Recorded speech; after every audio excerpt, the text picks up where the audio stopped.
Hey guys, and welcome to this One Generation video. In this video, we'll be talking about the pros and cons for the Logitech wheel.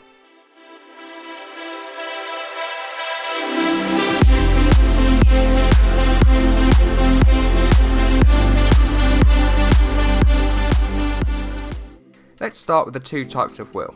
Firstly, we have the Logitech G90. This wheel is for PlayStation and PC.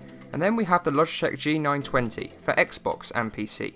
So what are the differences between the two types? Well, the only differences are that they are for different consoles and look slightly different. Apart from that, they are identical in performance.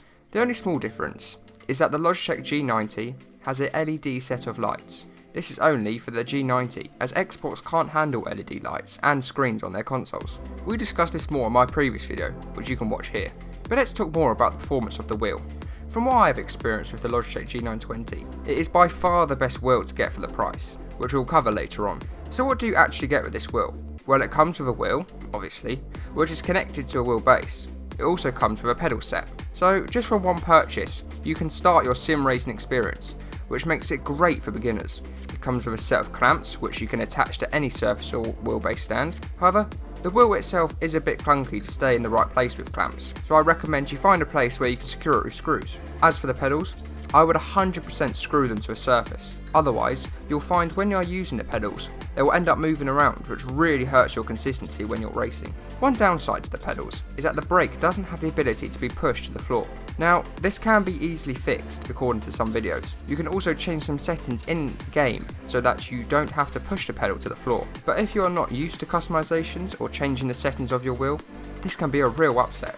But why is this wheel good? Well, its performance is brilliant. I am currently using a Fanatec DD1 wheelbase, and I can barely see the difference when it comes to time trials. Now, I'm not saying that this is the only thing to buy when you want to start sim racing. Me personally, I like immersion when it comes to sim racing.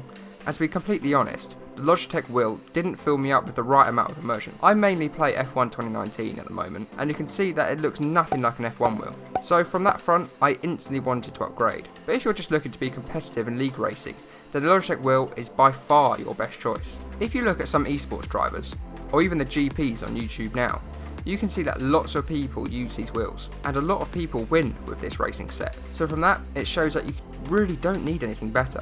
The best sim racers in the world use this wheel.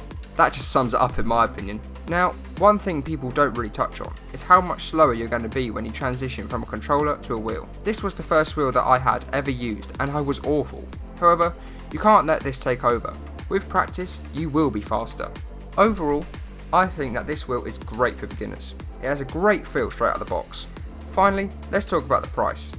You can purchase Logitech wheel from the Logitech website for £330, which is ridiculous. You are much better looking somewhere like eBay or Amazon, where they sell for around £250, or even sometimes less. If you want a more in-depth video on these wheels, there will be a link in the description. All there is to say now is to like and subscribe if you found this video helpful. Stay safe guys, I'll see you all soon.